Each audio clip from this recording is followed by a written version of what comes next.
आप देख रहे हैं प्राइम न्यूज, आपके साथ मैं हूं काजोल नारायण। स्वागत है आपका यूपी प्राइम में। लखनऊ में प्राइम न्यूज की खबर का बड़ा असर हुआ है। 24 अप्रैल को प्राइम न्यूज ने लखनऊ के चंदन अस्पताल से जुड़ी एक खबर दिखाई थी, जिसमें इस अस्पताल ने कोरोना से संबंधित 2 जानकारियां छुपाई थी। खबर चलाने के बाद लखनऊ के डीएम अभिषेक प्रकाश ने संज्ञान लिया और उनकी जांच में दोनों बातें सही पाई गई, जिसके बाद डीएम ने चंदन अग्रवाल को अगले आदेश तक बंद कर दिया है और कारण बताओ नोटिस भी थमा दिया है।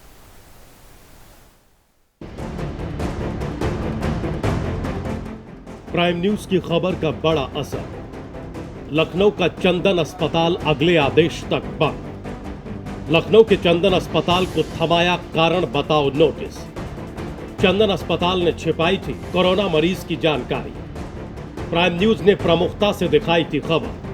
कहते हैं कि झूठ के पांव नहीं होते। इसका ताजा उदाहरण लखनऊ के चंदन अस्पताल के तौर पर सामने आया है। दरअसल प्राइम न्यूज ने लखनऊ के चंदन अस्पताल से जुड़ी एक खबर दिखाई थी, जिसमें चंदन अस्पताल ने कोरोना से जुड़ी 2 जानकारियां जिला प्रशासन से छिपाई थी। पहली ये कि 24 अप्रैल को चंदन अस्पताल के 2 मरीजों में कोरोना की पुष्टि हुई थी।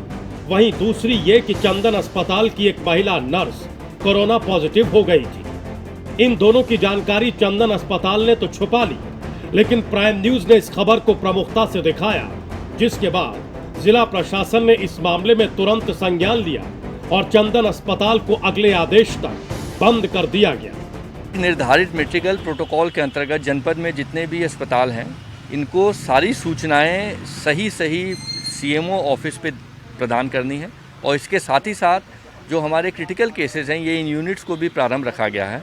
किंतु इस प्रोटोकॉल के अनुरूप लोगों को एडमिशन के साथ ही साथ उनका टेस्ट भी करा कर रखना है। इस अवधि तक उन पेशेंट्स को जो कि क्रिटिकली केयर के लिए नीडेड है, उनको क्रिटिकल केयर भी देना है और उन्हें ट्रायज के क्षेत्र में अलग से रखना है।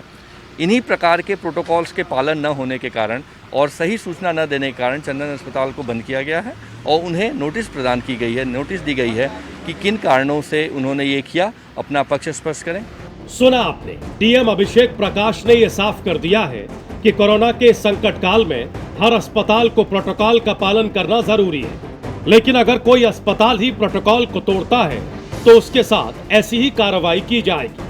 कोई भी गलत सूचना देना या सूचना नहीं देना एक गलत चीज़ होती है, इसी के कारण नोटिस दी गई है और प्रत्येक अस्पताल हो सभी के लिए जो नियम हैं और मानक हैं वो एक जैसे हैं और नियमों और मानकों के अनुरूप कार्रवाई सुनिश्चित की जाएगी। सही भी है। कोरोना की वजह से संकट काल की इस स्थिति में जिस वक्त तमाम डॉक्टर और अस्पताल दिन रात मेहनत कर रहे हैं कि लोगों की जिंदगियां बचाई जा सके, लेकिन संकट की इस घड़ी में भी लखनऊ के चंदन अस्पताल जैसी संस्थाएं अपने व्यक्तिगत फायदे के लिए जब लोगों की जिंदगियों से खिलवाड़ करने लगे तो उन पर कार्रवाई होनी निहायत जरूरी है। प्राइम न्यूज की खबर का एक बड़ा असर देखने को मिला है। जिस तरीके से राजधानी लखनऊ में प्राइवेट अस्पताल चंदन ने कोरोना मरीजों की जानकारी जिला प्रशासन और स्वास्थ्य विभाग से छुपाई थी। हमारे पीछे आप देख सकते हैं, ये वही चंदन अस्पताल है जहां पर 2 कोरोना पॉजिटिव पेशेंट मिले थे, जिसकी एक की मौत लखनऊ के पीजीआई अस्पताल में हुई थी। हालांकि यहीं के ही जो नर्स थी उसको भी कोरोना पॉजिटिव हुआ था, यानी कि 3 कोरोना पॉजिटिव के पेशेंट मिले थे, जिसकी जानकारी जिला प्रशासन से और स्वास्थ्य विभाग से चंदन अस्पताल ने छुपा रखी थी, जिसके लेकर प्राइम न्यूज़ ने प्रमुखता से खबर दिखाने के बाद इस अस्पताल पर जिला प्रशासन ने एक बड़ी कार्रवाई की है। जिला प्रशासन ने इनको बाकायदा पूरे अस्पताल को बंद करने के आदेश दिए हैं। साथ ही साथ एक नोटिस भी दी गई है। उस नोटिस में लिखा है कि आपने इस तरीके की जानकारी क्यों स्वास्थ्य विभाग और जिला प्रशासन छुपाई है। हालांकि नोटिस का जवाब अभी तक की चंदन अस्पताल ने जिला प्रशासन को नहीं दिया है। हालांकि कहा यह जा सकता है कि जिस तरीके से एक बड़ी कार्रवाई देखने को मिली है, प्राइम न्यूज़ ने प्रमुखता से खबर दिखाने के बाद जिला प्रशासन और स्वास्थ्य विभाग हरकत में आया था। लखनऊ से कैमरा पर्सन देवेंद्र प्रताप सिंह के साथ आशीष वर्मा, प्राइम न्यूज़।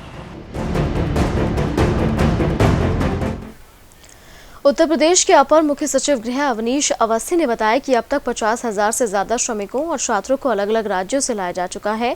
हर रोज 18 से 20 ट्रेनें यूपी लाने का निर्णय भी लिया गया है। व्यापक संख्या में कामगार और श्रमिक वापस आ रहे हैं। ऐसे में हर जनपद में उन्होंने वरिष्ठ प्रशासनिक अधिकारी यानी वरिष्ठ आईएएस अधिकारी और पीसीएस अधिकारी विशेष सचिव स्तर के हर जनपद में भेजने का निर्देश दिया है, जो अधिकारी कमिश्नर्स की जो मार्गदर्शन है उसके अधीन काम करेंगे।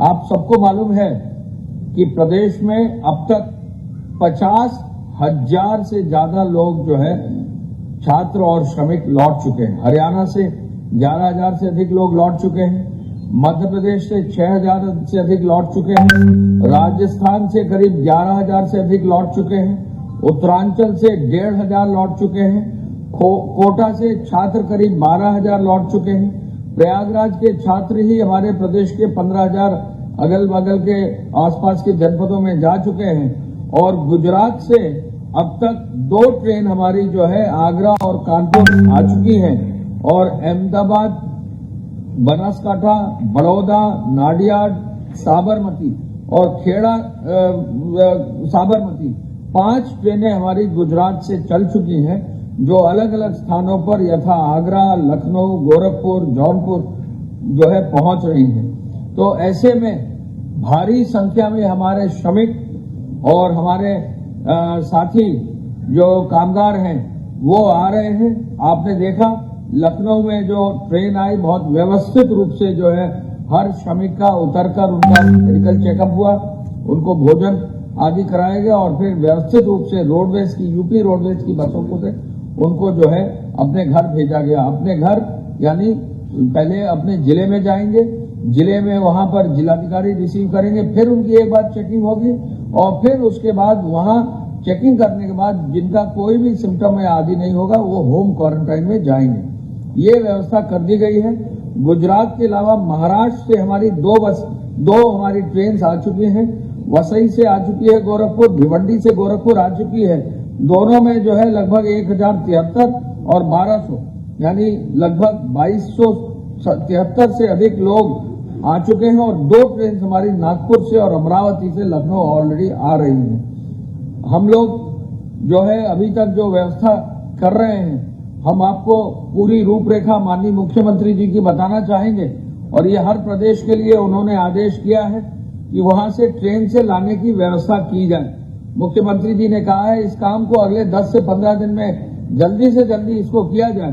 कल शाम को उन्होंने 6 बजे मुख्य सचिव, डीजीपी, सभी संबंधित प्रमुख सचिव और अपर मुख्य सचिव और ट्रांसपोर्ट सचिव के साथ बैठक की, और ये निर्देश दिया कि प्रत्येक मंडल में कम से कम 1 ट्रेन जरूर आ जाए, यानी लगभग 18 से 20 ट्रेन मिनिमम जो है प्रतिदिन आ जाए। ये निर्देश उन्होंने दिया है।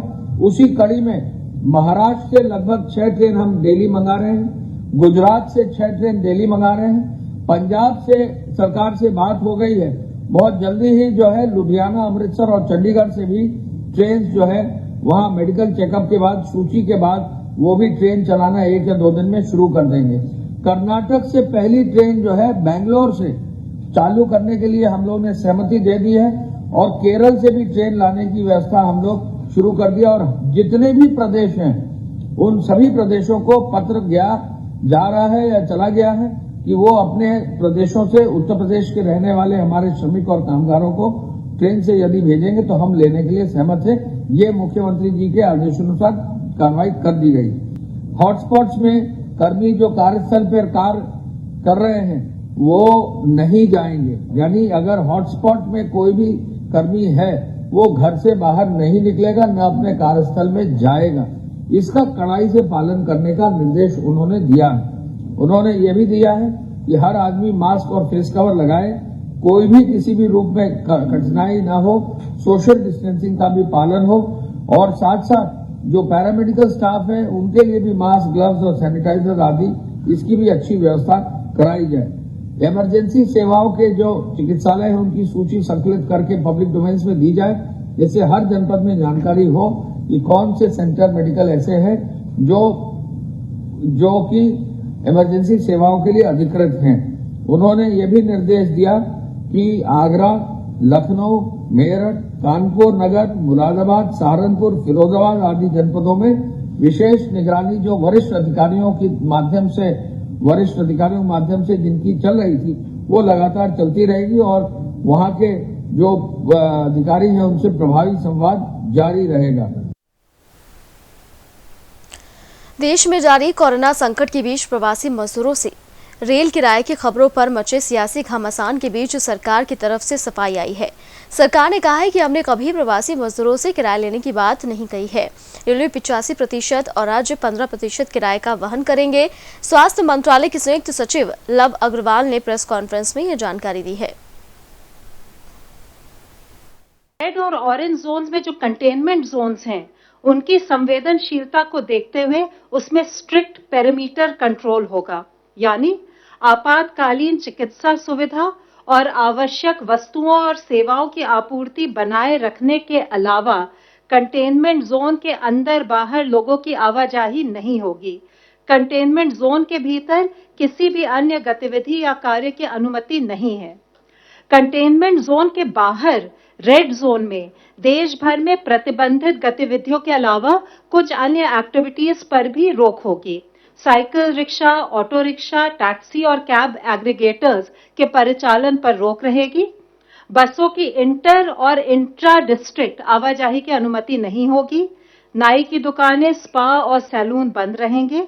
मॉल्स तो बंद ही रहेंगे, पर शहरी क्षेत्रों में मार्केट्स और मार्केट कॉम्प्लेक्सेस में गैर जरूरी सामानों की दुकानों की अनुमति नहीं है।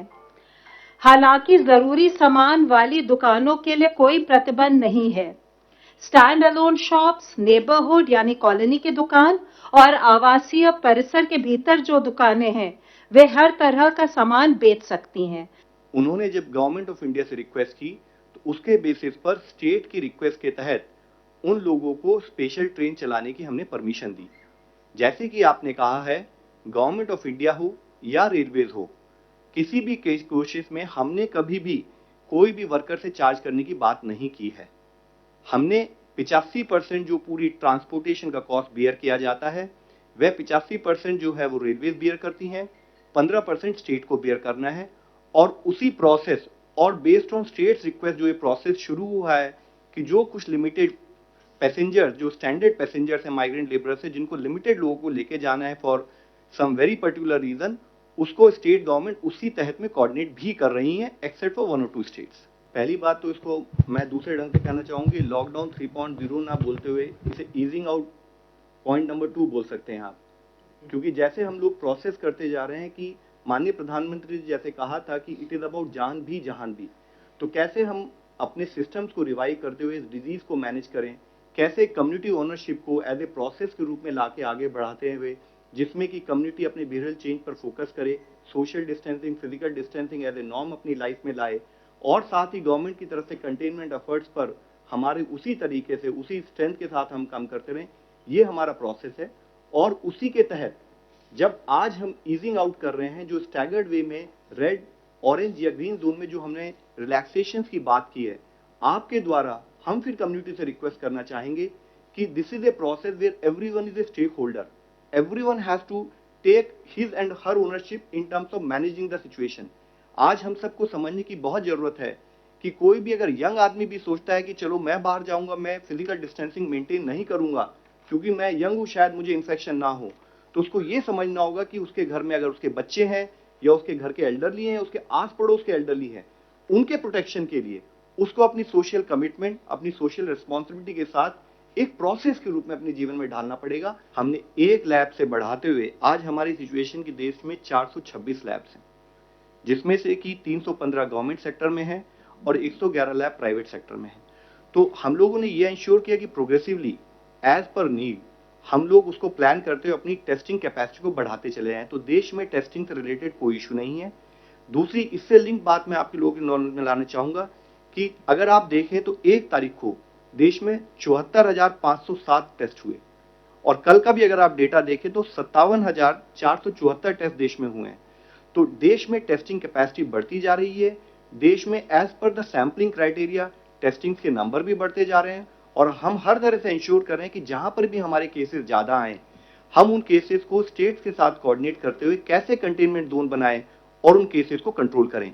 इसके साथ ही मैं आप लोगों की नॉलेज में ये भी लाना चाहूंगा कि जैसे कुछ जिलों में जहां पर की केसेस की संख्या ज्यादा पाई गई, स्टेट्स के साथ video conference cabinet secretary sir के लेवल पर भी उस पर डिस्कशन हुआ और कलेक्टिवली हम लोगों ने डिसाइड किया कि हमारे कंटेनमेंट मेजर्स में क्या एडिशनल एफर्ट हमें करने की जरूरत है, और स्टेट के सपोर्ट के लिए हमने 20 सेंट्रल टीम्स भी अभी रिसेंटली भेजी हैं।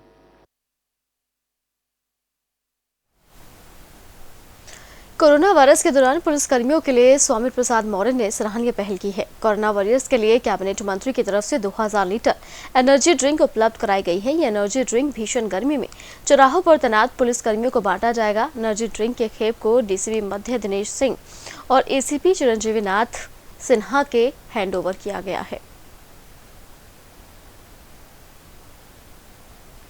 कोरोना वॉरियर्स में विशेष रूप से पुलिसकर्मी जो सड़कों पर धूप में 24 घंटे खड़े रह करके अपनी जिम्मेदारी का निर्वहन कर रहे हैं, तो आज ये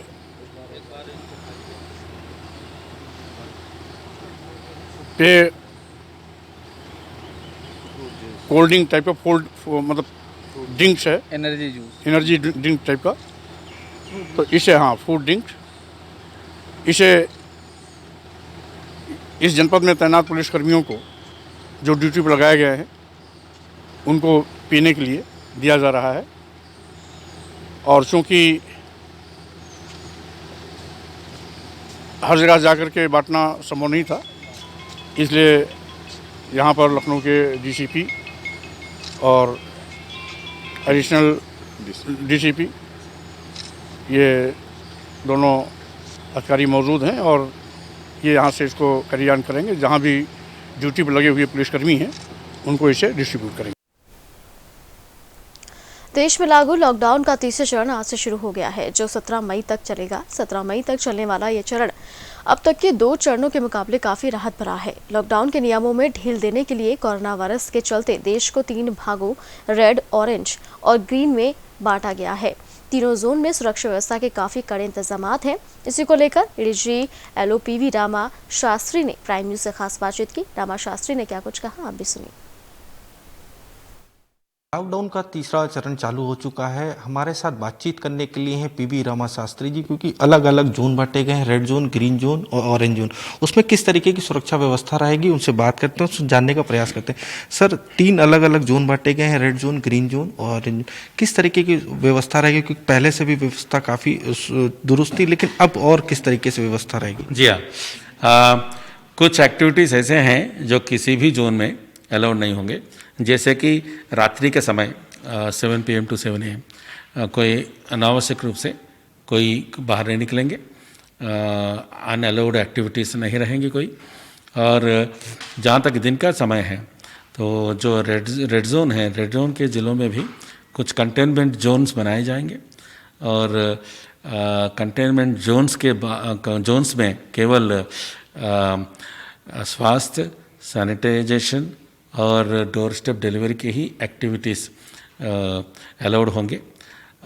लेकिन कंटेनमेंट एरिया के बाहर जो रेड जोन में है उसमें भी इंटर डिस्ट्रिक्ट मूवमेंट नहीं अलाउ होगा और ये रेस्ट्रिक्टेड मूवमेंट केवल जो एसेंशियल अलाउड एक्टिविटीज़ के लिए भी होंगे और टैक्सी वगैरह नहीं चलेंगे। ऑरेंज में थोड़ा सा इतना ही फ़र्क है कि जो टैक्सी चल सकते हैं, लेकिन वो भी अलाउड तरीके से, अलाउड विद इन डिस्ट्रिक्ट और अलाउड काम के लिए। ग्रीन जोन में कुछ हद तक पब्लिक ट्रांसपोर्ट भी अलाउ किया जा सकता है, लेकिन ये निर्णय लोकल लेवल में लेना होगा।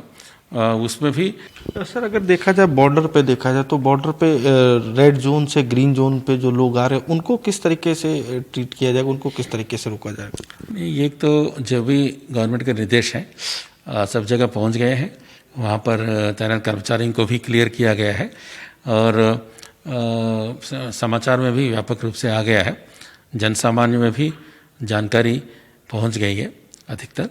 तो इसके लिए जो हमारा फोर्स भी डिप्लॉय होगा स्वाभाविक रूप से, और प्रचार प्रसार भी इस प्रकार किया जाएगा कि लोग अपने आप भ्रमित रह रहे हैं और जानकारी पूरी तरह ले लें और समाचार के पत्रों के माध्यम से और आपके मीडिया, इलेक्ट्रॉनिक मीडिया के माध्यम से, सोशल मीडिया के माध्यम से जानकारी भी लगातार लेते रहें।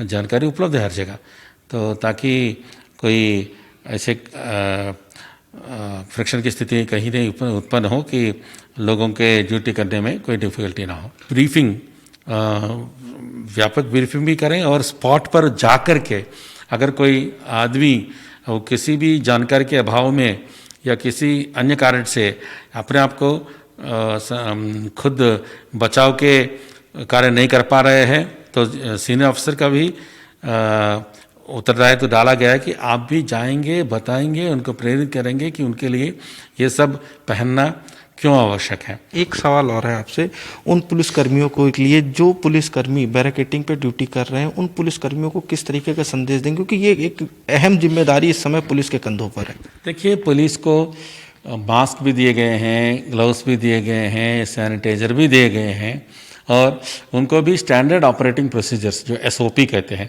SOP में भी किया गया कि चेकिंग कैसे करना है और ऐसे ड्यूटी जो जिसमें बिल्कुल टच करने के ड्यूटियां जब करते हैं तो क्या क्या सावधानियां बरतनी चाहिए।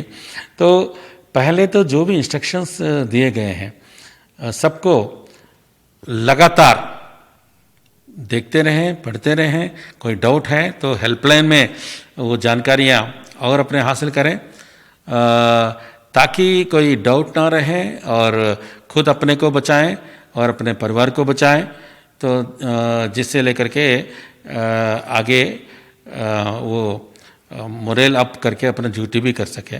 बहुत बहुत धन्यवाद। ये थे ADG LO PB Rama Shastri ji, जिनका कहना है कि लॉकडाउन 3 में जो सुरक्षा व्यवस्था है वो काफ़ी और बढ़ा दी गई है। बॉर्डर पर भी सुरक्षा व्यवस्था बढ़ा दी गई है। शाम 7 बजे से और सुबह के 7 बजे तक लोगों का आवागमन बंद रहेगा। लखनऊ से कैमरा पर्सन देवेंद्र प्रताप सिंह के साथ Ashish Verma, Prime News. Corona virus के संक्रमण में लंबे लॉकडाउन के कारण अपने घरों से हजारों किलोमीटर दूर फंसे अप्रवासी कामगार विशेष ट्रेन से लखनऊ के चारबाग रेलवे स्टेशन पहुंचे, जहां इन सभी अप्रवासी श्रमिकों का मेडिकल चेकअप किया गया। स्कैनिंग के बाद इन सभी को रेलवे स्टेशन पर ही नाश्ता के पैकेट दिए गए। उसके बाद सभी को रोडवेज की बसों से उनके गृह जनपदों में भेजा जाने का काम किया जा रहा है। वहीं ज्वाइंट कमिश्नर कानून व्यवस्था नवीन अरोड़ा ने चारबाग रेलवे स्टेशन के बाहर का जायजा लिया। इसी के साथ नवीन अरोड़ा ने प्राइम न्यूज से खास बातचीत की। लॉकडाउन में फंसे प्रवासी मजदूरों को बाकायदा चारबाग रेलवे स्टेशन पर रोक करके उनकी थर्मल स्कैनिंग कराई जा रही है और साथ ही साथ उनको खाने पीने की व्यवस्था मुहैया कराई जा रही है। हमारे पीछे आप देख सकते हैं कि बाकायदा जो पुलिस प्रशासन है वो सबसे बात कर रहा है। हालांकि JCP नवीन अरोड़ा जी बाकायदा बसों के ड्राइवर से बात कर रहे हैं। जो लोग आ रहे हैं उनकी बाकायदा उनसे बातचीत की जा रही है और उनको किसी प्रकार की कोई दिक्कत ना आए, इसीलिए उनको चारबाग रेलवे स्टेशन पर रोका जा रहा है। बाकायदा सोशल डिस्टेंसिंग का पालन करा करके उनको बसों के अंदर बैठाल करके अलग अलग जिलों में जिन जिन जिलों के लोग हैं उन जिलों के लोगों को वहां के लिए भेजा जा रहा है। आप बाकायदा देख सकते हैं कि JCP नवीन अरोड़ा जी के साथ में कई पुलिस के आला अधिकारी भी मौजूद हैं। ये चारबाग रेलवे स्टेशन है पूरा और बाकायदा परिवहन विभाग की तरफ से बसें लगाई गई हैं। बसों के रूट निर्धारित किए गए हैं, जिनको रायबरेली, प्रतापगढ़, जहां जहां जाना तो उस तरीके के बाकायदा उस पर स्टिकर चिपकाए गए हैं, एक पर्ची चिपकाई गई। हर रूट की अलग अलग बसें हैं, हर रूट पे अलग अलग जिन जिन लोगों को जाना है उनके लिए ये चीज़ें मुहैया कराई जा रही।